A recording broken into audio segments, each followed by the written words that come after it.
Welcome back everyone. Welcome to civil services study practice set number ये 183 है। Test series ROARO के लिए चल रही है।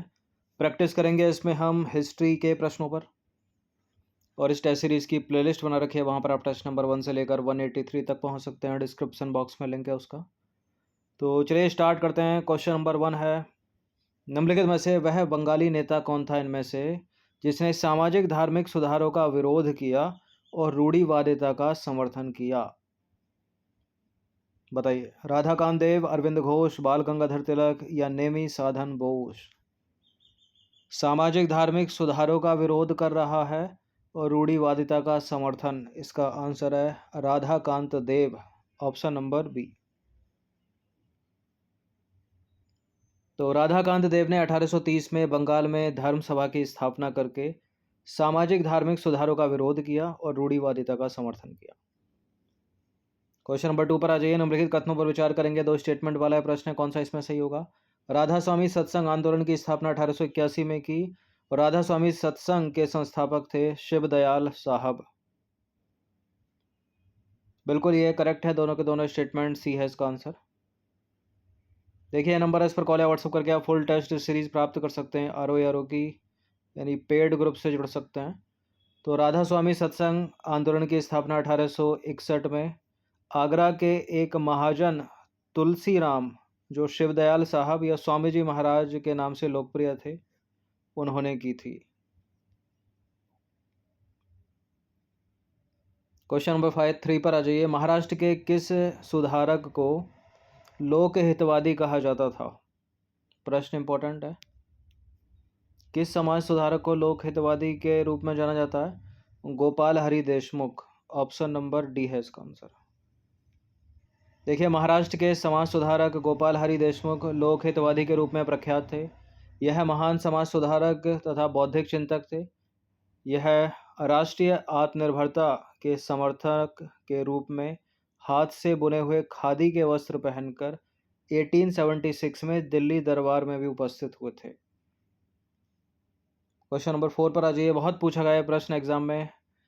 सत्यार्थ प्रकाश की रचना निम्नलिखित में से किसने की थी? इसके रचनाकार हैं Swami Dayanand Saraswati, option number D है इसका आंसर।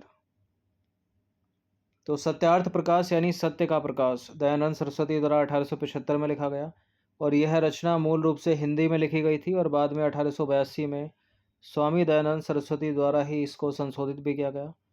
और यह पुस्तक अब 20 से अधिक भाषाओं में अनुवादित है, ट्रांसलेटेड है, जिसमें संस्कृत भी है और कई विदेशी भाषाएं जैसे कि अंग्रेजी, फ्रेंच, जर्मन, अरबी, चीनी। दयानंद सरस्वती की बात करें तो एक भारतीय दार्शनिक, सामाजिक नेता और आर्य समाज के संस्थापक थे। ये चीज इंपॉर्टेंट है। 5वां प्रश्न है, सत्य शोधक समाज की स्थापना 1873 में ज्योतिबा फूले ने की। पिछड़े वर्गों का उत्थान सत्य शोधक समाज का मुख्य काम था, मुख्य कार्यक्रम था। ज्योतिबा फूले महत्वपूर्ण नाम, करेक्ट है दोनों के दोनों स्टेटमेंट, सी है इसका आंसर। देखिए पिछड़े वर्गों का उत्थान सत्य शोधक समाज का मुख्य काम था और इसकी स्थापना 1873 में 1873 में ज्योतिबा फूले ने की थी। ज्योतिबा फूले पुरुष हैं, ठीक है, और यह आंदोलन दलितों और निम्न जातियों के लोगों के कल्याण के लिए चलाया गया था। क्वेश्चन नंबर 6 पर आ जाइए। निम्नलिखित कथनों पर विचार करेंगे। पहला कथन है, स्वामी दयानंद सरस्वती ने ज्ञान योग, कर्म योग, राजयोग नामक पुस्तकें लिखी। स्वामी विवेकानंद ने रामकृष्ण मिशन की स्थापना की 1897 में। यहाँ 2 प्रश्न निकलते हैं। रामकृष्ण मिशन की स्थापना किसने की? विवेकानंद ने की। कब की भी पूछा जाता है, या स्टेटमेंट बनाकर पूछ लेगा UPSC में या स्टेट PCS में या RO में। तो रामकृष्ण मिशन की स्थापना 1897 में विवेकानंद ने की, करेक्ट है। और विवेकानंद ने ही ज्ञान योग, कर्म योग और राजयोग नामक पुस्तकें लिखी। तो पहला वाला स्टेटमेंट हो गया गलत और इनकरेक्ट ही अपने को ढूंढना है, तो ए है इसका आंसर। देखिए कथन एक असत्य है क्योंकि स्वामी विवेकानंद ने, न कि दयानंद सरस्वती ने, ज्ञान योग, कर्म योग, राजयोग पुस्तकें लिखी। और 1893 में वे शिकागो गए। वे कौन? विवेकानंद। उन्होंने वर्ल्ड पार्लियामेंट ऑफ रिलीजियंस यानी विश्व धर्म सम्मेलन में अपना प्रसिद्ध भाषण दिया। 1897 ईस्वी में इन्होंने रामकृष्ण मिशन की स्थापना की। क्वेश्चन नंबर 7 पर आ जाइए। राजा राम मोहन राय को राजा की उपाधि किसने दी थी? किसने दी थी? अकबर द्वितीय ने दी थी। ऑप्शन नंबर बी है इसका आंसर। देखिए, मुगल बादशाह अकबर द्वितीय ने राम मोहन राय को राजा की उपाधि के साथ अपने दूत के रूप में 1830 में तत्कालीन ब्रिटिश सम्राट विलियम चतुर्थ के दरबार में भेजा था। और राम मोहन राय को इंग्लैंड में सम्राट से मुगल बादशाह अकबर द्वितीय को मिलने वाली पेंशन की मात्रा बढ़ाने पर बातचीत करनी थी। और इंग्लैंड के ब्रिस्टल में ही 27 सितंबर 1833 को राजा राम मोहन राय की मृत्यु हो गई, जहां उनकी समाधि स्थापित है। क्वेश्चन नंबर 8 पर आ जाइए। निम्नलिखित में से किसे राजा राम मोहन राय के धार्मिक सामाजिक विचारों के विरोध में प्रारंभ किया गया? दिग्दर्शन को, समाचार चंद्रिका को, संवाद कौमुदी या बंगाल गजट? राजा राम मोहन राय के धार्मिक सामाजिक विचारों के विरोध में इसका उत्तर है समाचार चंद्रिका, ऑप्शन नंबर बी। देखिए, राम मोहन राय के धार्मिक सामाजिक विचारों के विरोध में भवानी चरण बंदोपाध्याय ने 1822 में समाचार चंद्रिका का प्रकाशन किया था। क्वेश्चन नंबर 9 पर आ जाइए। राजा राम मोहन राय ने निम्न में से किसका विरोध नहीं किया? किसका विरोध नहीं किया उन्होंने? वो विरोध कर रहे थे सती प्रथा का, मूर्ति पूजा का, बाल विवाह का, लेकिन समर्थन कर रहे थे पाश्चात्य शिक्षा का। तो ऑप्शन नंबर सी है इसका आंसर। इसका विरोध नहीं किया। पाश्चात्य शिक्षा के समर्थक दयानंद स्वामी विवेकानंद भी थे। ठीक है, स्वामी विवेकानंद और राजा राम मोहन राय की सोच यहाँ मिलती थी पाश्चात्य शिक्षा पर। तो शिक्षा के क्षेत्र में राजा राम मोहन राय ने अंग्रेजी शिक्षा के पक्षधर थे। वो उनके अनुसार एक उदारवादी पाश्चात्य शिक्षा ही अज्ञान के अंधकार से हमें निकाल सकती है और भारतीयों को देश के प्रशासन में भाग दिला सकती है। 10वां प्रश्न है, भारतीय राष्ट्रवाद का पैगंबर किसे माना जाता है? भारतीय राष्ट्रवाद का पैगंबर माना जाता है राजा राम मोहन राय को। तो भारतीय राष्ट्रवाद का पैगंबर राजा राम मोहन राय को माना जाता है। क्वेश्चन नंबर 11 पर आ जाइए। निम्नलिखित नेताओं में से किसने क्रांतिकारी संगठन अभिनव भारत समाज की स्थापना की थी? किसने की थी अभिनव भारत समाज की स्थापना? विनायक दामोदर सावरकर यानी बीडी सावरकर। तो विनायक दामोदर सावरकर और उनके भाई गणेश दामोदर सावरकर ने मित्र मेला नामक संगठन शुरू किया, जिसे वर्ष 1904 में नासिक में बीडी सावरकर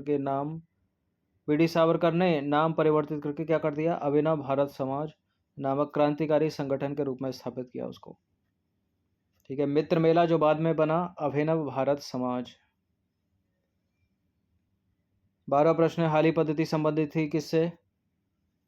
अशिक्षा से, छुआछूत से, किसानों के शोषण से या बंधुआ मजदूर से?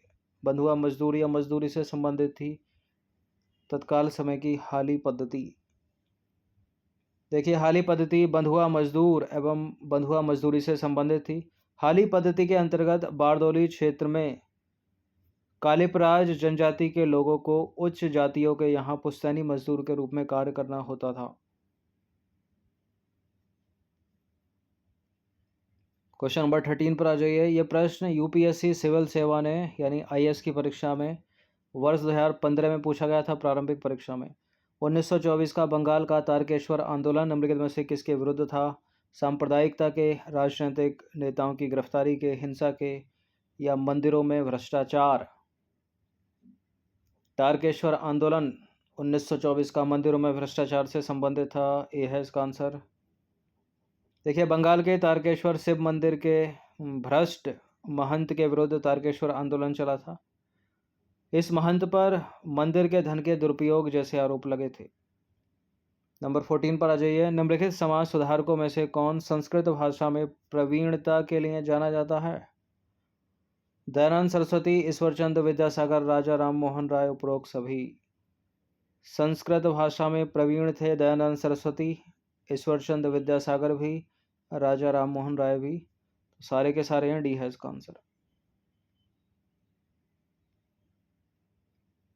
देखिए, दयानंद सरस्वती हो गए, ईश्वरचंद्र विद्यासागर हो गए, राजा राम मोहन राय ने अंग्रेजी शासन के दौरान भारत में धार्मिक सामाजिक सुधार हेतु अनथक प्रयास किए और तीनों ही संस्कृत भाषा में प्रवीण थे। उन्होंने हिंदू धर्म और समाज में फैली कुरीतियों का खंडन किया।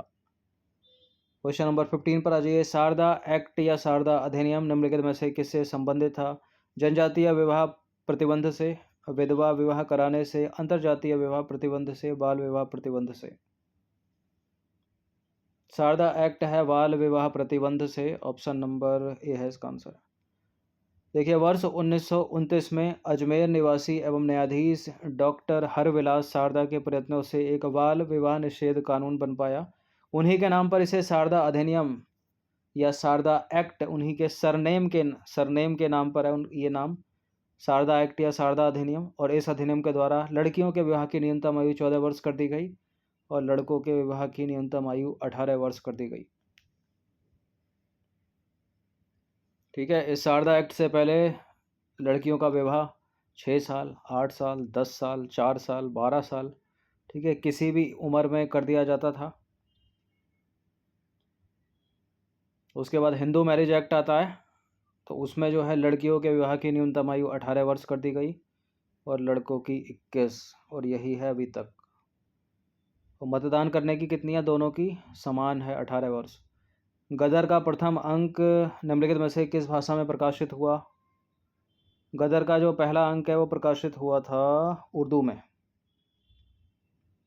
देखिए, 1 नवंबर 1913 को गदर का पहला अंक प्रकाशित हुआ जो उर्दू भाषा में था, और 9 दिसंबर 1913 से यह गुरुमुखी में भी छपने लगा। यह पत्र मराठी में, हिंदी में, अंग्रेजी में और गुजराती में भी प्रकाशित हुआ, और इसका एक अंक पख्तूनी भाषा में भी छपा था। ठीक है, क्वेश्चन नंबर 17 पर आ जाइए। अमृत बाजार पत्रिका की स्थापना निम्नलिखित में से किसने की थी? गिरीश चंद्र घोष इसका उत्तर नहीं है। हरीश चंद्र मुखर्जी भी इसका उत्तर नहीं है। एस.एन. बनर्जी भी नहीं है। इसका उत्तर है Shishir Kumar Ghosh, option number D. देखिए, अमृत बाजार पत्रिका की स्थापना शिशिर कुमार घोष ने 1868 में कलकत्ता में की। अब प्रारंभ में यह बंगाली भाषा में प्रकाशित होती थी। और क्या हुआ इसके साथ? 1878 में देसी भाषा प्रेस अधिनियम से बचने के लिए यह रातों रात अंग्रेजी भाषा में रूपांतरित हो गई। ये प्रश्न भी पूछ लेते हैं। ठीक है, कि प्रेस अधिनियम से बचने के लिए कौन रातों रात अंग्रेजी भाषा में रूपांतरित हो गया था? तो अमृत बाजार पत्रिका। नंबर 18 पर अजय 18वां प्रश्न है। हिंदी का पहला समाचार पत्र कौन सा है? पहला तो यही इंपॉर्टेंट है, उद्दंड मार्तंड है। और यह प्रकाशित हुआ था कहाँ से? कलकत्ता से, पटना से, इलाहाबाद से, लखनऊ।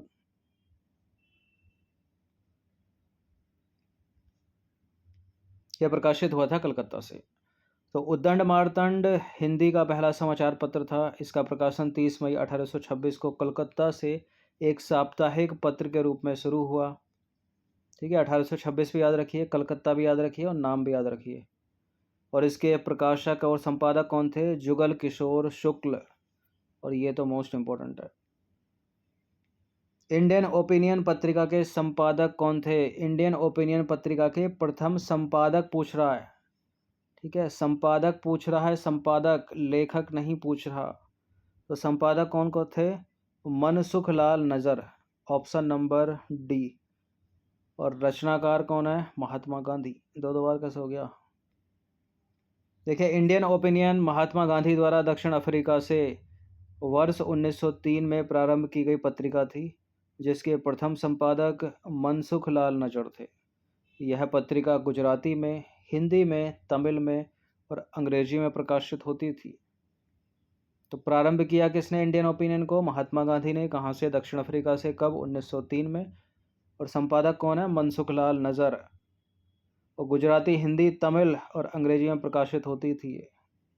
20वां प्रश्न और ये अंतिम प्रश्न है। लोकमान्य बाल गंगाधर तिलक ने भारतीय स्वतंत्रता संग्राम की सेवा के उद्देश्य से कौन सा समाचार पत्र प्रारंभ किया था?